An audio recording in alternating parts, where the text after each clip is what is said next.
नमस्ते सभी को। मैं हूं सृष्टि और आज हम भगवत गीता चैप्टर 3 यानी कि कर्म योग के श्लोक 12 को कवर करने वाले हैं। रोज की तरह पहले मैं संस्कृत में श्लोक को पढ़ूंगी, उसकी इंग्लिश ट्रांसलेशन को देखेंगे और मीनिंग को समझेंगे। तो चलिए शुरू करते हैं। इष्टान भोगान ही वो देवा दस्यांते यज्ञा भविता तैर्दत्तान अप्रदयैभौ यो भुङ्क्तेस्तेनायेव सः। In charge of the various necessities of life, the demigods, being satisfied by the performance of yagna, sacrifice, will supply all necessities to you. But he who enjoys such gifts without offering them to demigods in return is certainly a thief. ये हमने बहुत पुराने किसी एक श्लोक में कोई एक दूसरे चैप्टर में भी देखा था, जहाँ पे बोला जाता है कि अगर हम क्योंकि हमें जो भी चीज़ें प्राप्त होती है वो इस पृथ्वी से हो रही है, इस संसार से हो रही है, जिसमें हम हर एक एलिमेंट को, जिससे हमें कुछ ना कुछ फ़ायदा होता है, जैसे कि सन या फिर वाटर, एयर, इन सभी एलिमेंट्स को भगवान मानते हैं। तो उन एलिमेंट्स को अगर हम या उस एलिमेंट के सोच में आके अगर हम कुछ एक ऑफरिंग नहीं करते हैं तो माना जाता है कि आप चोर हो, जो सिर्फ अपने फ़ायदे का सोच रहे हैं। इसके 2-3 अलग अलग एक्सप्लेनेशंस मैं देती हूँ। One thing is to offer something to somebody before you have the fruits of or you enjoy the fruits of it is teaching you to share. Obviously आप जिससे आपको प्राप्त हो रही है उसके प्रति ही शेयरिंग कर रहे हो। मतलब if somebody is giving you something, आप एक ग्रैटिट्यूड एंड ऐसा एक बिहेव रख रहे हो, हम्बलनेस रख रहे हो कि हाँ मुझे अपने हम्बलनेस नहीं होता है, ह्यूमिलिटी रख रहे हो अपने अंदर कि आपने मुझे ये चीज़ दिया, इसके लिए I am very humble and I am very happy and I also want to share it with you. ये नेचर क्रिएट करने के लिए सारे डेमिगॉड्स या फिर ये अलौकिक जो सारे तत्व है उसके साथ में ये प्रैक्टिसेस कराए जाते हैं, ताकि हम इंसानों के साथ या बाकी जीवों के साथ भी उस तरीके से ही बिहेव करें। So Bhagavad Gita teachers us to share, to be humble and to be grateful. ठीक है। एंड इससे क्या होता है कि अगर आप अकेले ही अपने फ़ायदे का सोचते हो तो आप दूसरे का सोचने का भी जो नेचर है वो भी बंद हो जाता है। So that is also restricted. So the demigods are authorized supplying agents on behalf of the Supreme Personality of Godhead Vishnu. Therefore, they must be satisfied by the performance of prescribed yagnas. In the Vedas, there are different kinds of yagnas prescribed for different kinds of demigods, but all are ultimately offered to the Supreme Personality of Godhead. For one who cannot understand what the Personality of Godhead is, sacrifice to the demigods is recommended. तो जो परमेश्वर के प्रति अगर sacrifice ना कर पाए तो छोटे छोटे जो तत्व दिख रहे हैं उसी से, क्योंकि जो नहीं दिखता है कुछ लोगों का रहता है, वो एहसास से उस चीज़ को नहीं समझ पाते हैं। They want to see it, they want the sense organs to clarify कि हाँ मुझे अगर चंद्रमा दिख रही है तो मैं चंद्रमा को एक देवता मानूंगी, अगर मुझे सूर्य दिख रहा है तो सूर्य एक देवता है, क्योंकि ये मुझे सप्लाई कर रहे हैं heat, light and life. Similarly हर एक तत्व को अगर वो देख पाते हैं, उनसे कुछ फ़ायदे होते हैं, वो समझ पाते हैं, तो वो मेटेरियलिस्टिकली उस चीज़ को ऑब्जर्व करके ही उनको देवता मानते हैं। सो अगर आप वैसे सोच के बिना उस एहसास को नहीं फील कर पाते कि हाँ कुछ एनर्जी है जो मुझे प्रोटेक्ट करती है, it's all about feeling, it's about like आप इसको देख नहीं सकते, आप इसको एक्सप्लेन नहीं कर सकते। कुछ चीज़ होते हैं जो कि एब्स्ट्रैक्ट नाउन्स होते हैं, एब्स्ट्रैक्ट फीलिंग्स होते हैं, आप उनको एक्सप्लेन नहीं कर सकते कि हाँ उस चीज़ को हम कैसे फील करते हैं, उस चीज़ को हम कैसे देखते हैं। So you can not explain it in any way, right. So यहाँ पे वही चीज़ है कि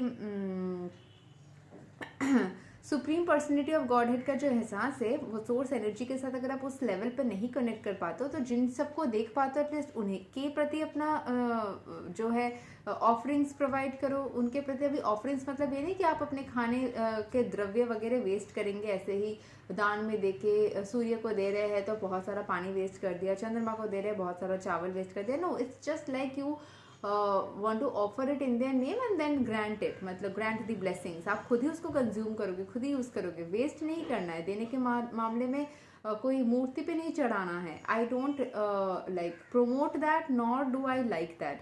वो चीज़ मत करिए। आपको कुछ भी चीज़ ऑफरिंग में देना है तो उस ईश्वर के नाम पे उस चीज़ को देके पूरा का पूरा खुद ही कंज्यूम करिए, या किसी को कंज्यूम करने के लिए दान करिए जो इसको एक्चुअली यूज़ करेगा।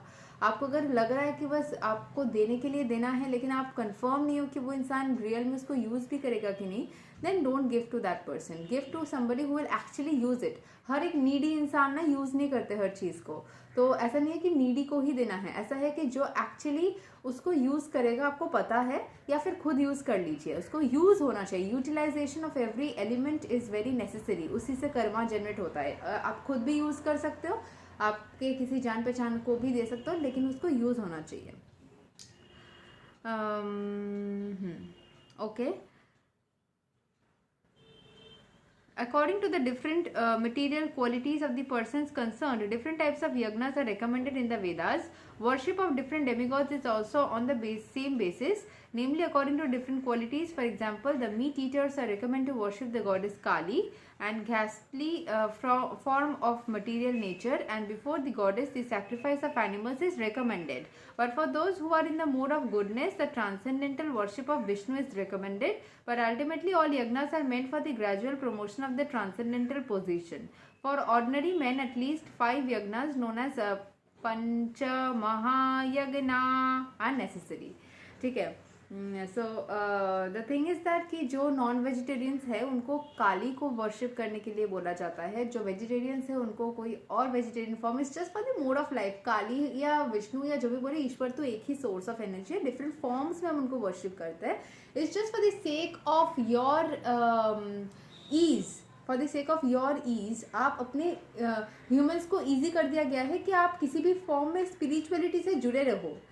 कोई भी बहाना मत मारो कि इस वजह से मुझे स्पिरिचुअलिटी नहीं कर सकते क्योंकि मैं ऐसा फूड खाती हूँ, ऐसा लाइफस्टाइल जीती हूँ। तो उस तरीके से करके आप स्पिरिचुअलिटी से खुद को भागने की या भगाने की कोशिश मत करो।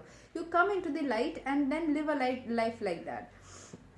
One should know, however, that all the necessities of life that the human society requires are supplied by the demigod agents of the god.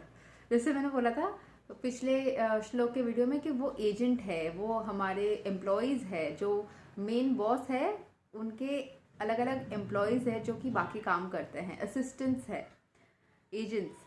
No one can manufacture anything. Take for example eatables of human society. Obviously हम क्या खुद से इंसान को भी बना सकते हैं, like the reproduction process is there, but इंसान की कंस्ट्रक्शन कैसी होगी, फिर एक पेड़ कैसे फोटोसिंथेसाइज करेगा, किस तरीके से, so these are all there by themselves, so that is done by some kind of force और energy which we term as a source energy और गॉड या फिर डेमीगॉड के थ्रू वो हो रहा है। गॉड इंस्ट्रक्शन दे रहे हैं, डेमीगॉड कर रहा है, बॉस का पालन कर रहा है।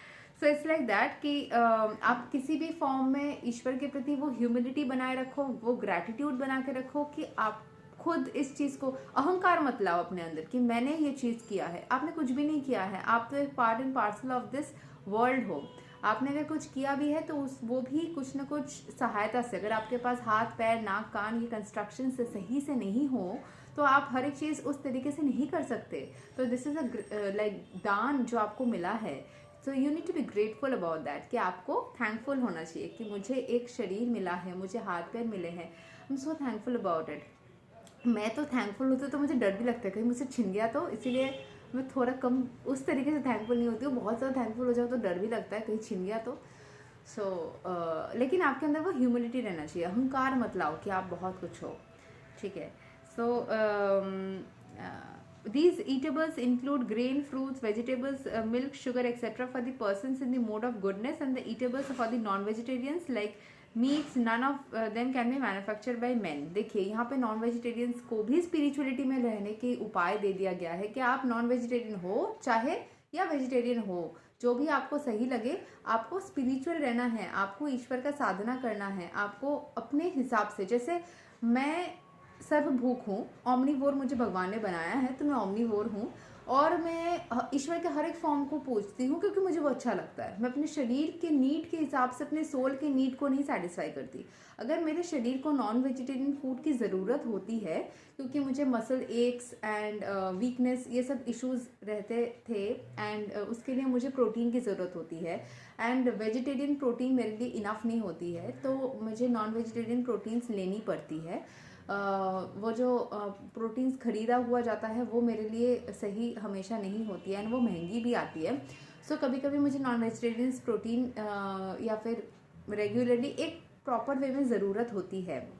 मैंने कहीं पढ़ा था कि अगर आप ईश्वर की साधना करते हो, रुद्राक्ष मैं धारण करती हूँ अंदर, सो रुद्राक्ष धारण करते हो या ईश्वर का कोई भी फॉर्म में आप जाते हो, सही तरीके से स्पिरिचुअलिटी करते हो, तो वो स्पिरिचुअल लाइफ ही आपको अपने शरीर की क्या कैसी नीड्स है, फूड हैबिट क्या होगा, उस तरीके से अलाइन करवा देगी। तो मैंने माला पहनने के बाद और कृष्ण भगवान के जाप को सही तरीके से और करने के बाद ही मुझे ये नॉन वेजिटेरियन फूड्स को प्रिस्क्राइब किया गया, जिससे मुझे वीकनेसेस ख़त्म हो गए।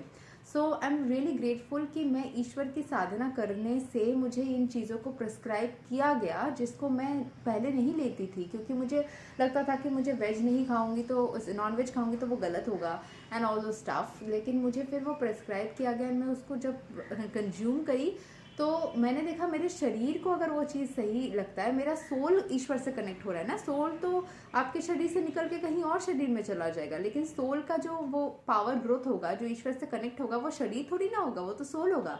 लेकिन शरीर की मेंटेनेंस भी तो इम्पॉर्टेंट है सोल को उसके अंदर रखने के लिए।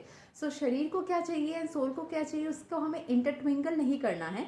सोल को शरीर के अंदर सही सलामत रखने के लिए शरीर का देखभाल करना है। तो उसके लिए मतलब जगत में ईश्वर ने जितने भी सारे चीज़ें बनाए हुए हैं, उसके जिस तरीके से जब जैसे ज़रूरत होगी, बहुत ज़्यादा हानि ना पहुंचा के किसी को। क्योंकि देखिए पेड़ को भी आप काट के खाते हो तो उसमें भी उसको लगता तो है ना, तो एनिमल को भी सेम ही जाता है। It's all living things. हम पेड़ का चीख नहीं सुन पाते तो पेड़ को उस तरीके से फील नहीं कर पाते। हो सकता है पेड़ को और ज़्यादा तकलीफ होती हो, हमें नहीं पता है तो हम उस तरीके से बात कर रहे हैं, लेकिन उसको भी तकलीफ होती होगी। सो इन शॉर्ट कि आपको जो भी ज़रूरत है अपने लाइफ में फिज़िकल हेल्थ को बनाए रखने के लिए, उस चीज़ों को कंज्यूम हम कर सकते हैं। स्पिरिचुअलिटी के लिए आपको जिस मोड में रहने से खुद पीस महसूस होता है, आप उस तरीके से रहिए। अपना पीस अपने पास है। लोग आके आपको पीसफुल लाइफ का सजेशंस देंगे, रहना आपको ही है, अपने शरीर के अंदर रहना आपको ही है, अपने लाइफ के अंदर। तो आपको अपना लाइफ कैसे पीसफुल बनाना है वो आपका खुद का डिसीजन होगा, कोई आके आपको बता नहीं देगा। ठीक है, लोग सजेशंस दे सकते हैं, आपको डरा धमका सकते हैं, कुछ बोल सकते हैं चाहे तो, अदरवाइज बाकी सब आपके ऊपर खुद ही है। So then again, for the example of heat, light, water, air, etc., which are also necessities of life, none of them can be manufactured by the human society. Without the Supreme Lord, there can be no profuse sunlight, moonlight, rainfall, breeze, etc., without which no one can live. Obviously, our life is dependent on supplies from the Lord. Even for our manufacturing enterprises, we require so many raw materials like metal, sulfur, mercury, manganese, and so on, and so many essentials, all of which are supplied by the agents of Lord, which with the purpose that we should make proper use of them to keep ourselves fit and healthy for the purpose of self realization. देखिए मैंने जो बोला कि जितने भी सारी चीज़ें बनाए गए हैं, चाहे वो मूनलाइट, सनलाइट, ये सारी चीज़ें हो जो हम कंज्यूम करते हैं, जो रॉ मटेरियल्स यूज़ करते हैं, जितने भी सारी चीज़ें सप्लाई किया गया है, उन सब के प्रति हमें ग्रैटिट्यूड रखना चाहिए एंड अपने ज़रूरत के हिसाब से प्रॉपर यूज़ करना चाहिए। ऐसे नहीं कि उसको वेस्ट करें, प्रॉपर यूज़ करना चाहिए so that we can stay fit and healthy and which is required for self realization. अगर आपका सोल एक हेल्दी बॉडी के अंदर नहीं रहेगा तो वो सोल भी ठीक तरीके से ऑपरेट नहीं कर पाएगा। So in that way it's intertwined and उस सोल को ऑपरेट करने के लिए आपको जो जो चीज़ों की ज़रूरत है उसको प्रॉपरली हमें यूज़ करना है, leading to the ultimate goal of life, namely liberation from the material struggle for existence. ऐसा नहीं है कि सोल को शरीर से निकल के ईश्वर के पास से सिर्फ जाना है, इस लाइफ में रहते हुए भी जो मटीरियल स्ट्रगल्स होते हैं उनसे भी निकलना है, जिसके लिए स्पिरिचुअलिटी फॉलो करनी है। एंड उस स्पिरिचुअलिटी को फॉलो करने के लिए बॉडी को हेल्दी रहना चाहिए, फिट रहना चाहिए। उसके लिए जो भी चीज़ें कंज्यूम करने की या यूज़ करने की ज़रूरत है उस तरीके से यूज़ करना चाहिए। जैसे आप चाहते हो वैसे यूज़ कर सकते हो। लेकिन प्रॉपर यूज़ करना है, ठीक है। Okay, this aim is attain by performance of yajnas. If you forget the purpose of human life and simply take supplies from the agents of God for sense gratification, अगर बहुत ज़्यादा ले लेंगे अपने आप को मस्त मगन करने के लिए या खुशी के लिए, and become more and more entangled in material existence which is not the purpose of creation, and certainly we become thieves and therefore we are punished by the laws of material nature, karma. अगर आप बहुत ज़्यादा लेंगे उसको ठीक से आपको use भी नहीं करना है, किसी को देना भी नहीं है, आप बस उसको ले रहे हो, वेस्ट भी कर रहे हो, तो उस तरीके से कहीं ना कहीं कर्मा जनरेट हो जाएगा ना, आप उसके लिए फंसोगे। So it's better that you don't do that. A society of thieves can never be happy because they have no aim in life. The gross materialist thieves have no ultimate goal in life. They are simply directed to sense gratification, nor do they have knowledge to how to perform yagnas. जो materialistic thieves होते हैं, जिनको सिर्फ अपना फ़ायदा सोचना है, अपने वेलफेयर के लिए, स्पिरिचुअल हीलिंग के लिए, स्पिरिचुअल जर्नी के लिए नहीं, या किसी को मदद करने के लिए नहीं, अपने फ़ायदे के लिए ही सिर्फ जो सोचते हैं, उनको कहीं ना कहीं जो कोई सैक्रिफाइसेस भी नहीं करते, उनको कोई अल्टीमेट गोल ऑफ लाइफ नहीं रहता है, सिर्फ वो उस चीज़ में एंटेंगल्ड हो जाते हैं एंड फंस जाते हैं। तो Lord Chaitanya, however, inaugurated the easiest performance of yagna, namely the Sankirtana yagna, which can be performed by anyone in the world who accepts the principles of Krishna consciousness. तो उन्होंने बोला था कि सबसे बेहतर वे क्या होता है जिससे आप मटीरियल बंधनों से, दर्द से, जो परेशानियां चल रही है उससे निकल सकते हैं। संकीर्तन करना, कीर्तन करना, ईश्वर का हरे कृष्ण नाम का जाप करना, जिससे कि आपको अलग सी एक मटीरियल हीलिंग, मटीरियल बॉन्डेजेस से हीलिंग मिल जाएगी, अलग ही सुकून मिल जाएगा एंड आप खुशी महसूस करोगे। आपके लाइफ में ना ऐसे सिचुएशंस पैदा हो जाएंगे जहाँ से सिर्फ उस नाम को जापने से एक अलग ही सुकून तो मिलता ही है, एंड साथ ही साथ ईश्वर आपके लाइफ में ऐसे सिचुएशंस क्रिएट कर देंगे जिससे कि आपके लाइफ की परेशानियाँ अपने आप गायब होने लग जाएंगी, एंड जो चीज़ें आपको सुकून देंगी वैसे ही चीज़ें आप अट्रैक्ट करने लग जाओगे। ऐसा होता है, मेरे साथ हुआ है, क्योंकि मैंने जिस टाइम पे कृष्ण मंत्र का जाप करना स्टार्ट किया था, ये अपने आप मेरे पास आया था, किसी ने गिफ्ट किया था मुझे, मुझे अपने आप वीडियोस मिले थे, इसको जाप करने के तरीके मैंने सीखे। उसके बाद मैंने माला लिया, मैंने वो चंदन का तिलक करने का भी लिया, जो मैं कुछ दिन नहीं कर रही हूँ, वापस से मैं सोच रही हूँ कि मैं अगले वीडियोज़ में करूँगी। तो वैसे सारी चीज़ें मुझे मिले, एंड फिर जब मैंने वैसा किया, उसके बाद मुझे लाइफ में मैंने ये जून जुलाई अप्रॉक्स किया, मेरे लाइफ में कुछ सिचुएशंस ऐसे थे जिससे मुझे सितंबर अराउंड मुझे अलग ही हीलिंग एक एनवायरनमेंट मिल गई, जिससे मैं प्रॉपर तरीके से 3-4 महीने के लिए प्रॉपर हील हुई, एंड फिर मैं और भी ज़्यादा तरक्की की तरफ, मेरे पुराने पास्ट कुछ कर्मास जो गलत होके रखे थे, जो मैं रियलाइज़ कर पाई, वो भी सिचुएशन ऐसे क्रिएट हुआ कि मैं उस पुराने कर्मास को भी ठीक कर पाई। उनको ठीक करने के बाद में मेरे कुछ इशू क्रिएट हो जा रहे थे, उसको भी मैं सही कर पाई। So it actually organises your life. Krishna and spirituality, मैं स्पिरिचुअल जर्नी में बहुत बचपन से हूँ, लेकिन Krishna has something special in him, और there is something special about Krishna जो मैंने प्रैक्टिकली एक्सपीरियंस किया है। मैं बहुत छोटे से अलग अलग फॉर्म्स ऑफ डेटीज़ जो हमारे हैं, जो डेमिगॉड्स हैं, उनकी मैं तपस्या बोलिए, साधना बोलिए, I do that because I love it. मुझे किसी ने बोला नहीं कि तुमको करना है, मुझे खुद ही अच्छा लगा तो मैं करती हूँ।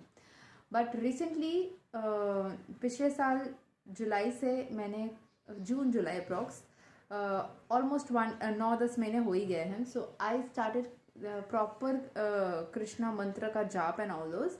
उसके पहले 2020 से ही मैंने गीता पढ़ना, एंड मुझे एक्चुअली गीता मिलना, ये सब चीज़ें बहुत पहले से ही हो रहे थे। कृष्ण मंदिर में जाना, उनमें वहाँ पे थोड़े संकीर्तन में बैठना, या फिर थोड़ा प्रसाद ग्रहण करना, वो सब चल ही रहा था। लेकिन I wearing the mala and doing the jaap started approximately around last year June, so 2022। So मैंने कहीं पे लिख के भी रखा था, मैनिफेस्टेशन थोड़ा दूसरे ट्रैक पे जा रहे हैं हम लोग, लेकिन थोड़ा मैं बता देती हूँ। कहीं पे मैंने लिख के रखा था 2022 is the best year of my life till now. So कहीं ना कहीं वो सिचुएशंस गड़बड़ होके भी बेस्ट हो गया, क्योंकि मैं कृष्ण भगवान से अच्छी तरीके से मिली, मैंने उनका साधना स्टार्ट किया, मैं अपने लाइफ को और सही बनाने की एक मुझे मार्ग मिल गया, एक रास्ता मिल गया। सो आई वुड से मैं कृष्ण भगवान को कभी भी इस तरीके से नहीं मैंने फील कर पाती थी, बट प्रैक्टिकली मैंने देखा है, चाहे मैं आज भी अगर किसी दूसरे डेमीगॉड के फॉर्म को ज़्यादा अगर मैं प्यार भी करूँ, फिर भी मैंने देखा है कृष्ण भगवान में कुछ तो बात है, समथिंग इज़ देयर। ये आप मैं एक्सप्लेन नहीं कर सकती, आप प्रैक्टिकली देखोगे तो फिर आपको समझ आएगा कि कुछ अलग तो है, कुछ देयर इज समथिंग। कैसे होता है वो मुझे नहीं पता, बट होता तो है, मेरे साथ हुआ है। So actually what he does is, आपका लाइफ का जैसे एक ऑर्गेनाइज़र होता है ना, पूरा ऑर्गेनाइज कर देता है पूरे पूरे घर को। कोई इंसान आके आपके पूरा एकदम घर के सेटअप को सही करके देके जाता है, जिससे लगता है पूरा नया घर है। आपके अंदर भी, आपके सोल के अंदर भी वैसे ही ऑर्गेनाइजेशंस कर देते हैं कि अगर आप खुद पूरी तरीके से समर्पित रहोगे ना, तो आपके हेल्थ से लेके, आपके फूड कंजम्पशन से लेके, आपके लाइफस्टाइल से लेके, आपके काम से लेके, आपके रिश्तों से लेके, आपके पुराने कर्मा से लेके, नए कर्मा से लेके, everything will be settled in the best possible way. You just need to surrender into the source energy. If you don't feel also, फिर भी ट्राई करके देखिए, इसमें कुछ तो अलग बात है। यही तक था श्लोक नंबर 12 फ्रॉम कर्म योगा। अगले वीडियो में हम श्लोक नंबर 13 को कवर करेंगे। तब तक के लिए हरे कृष्णा।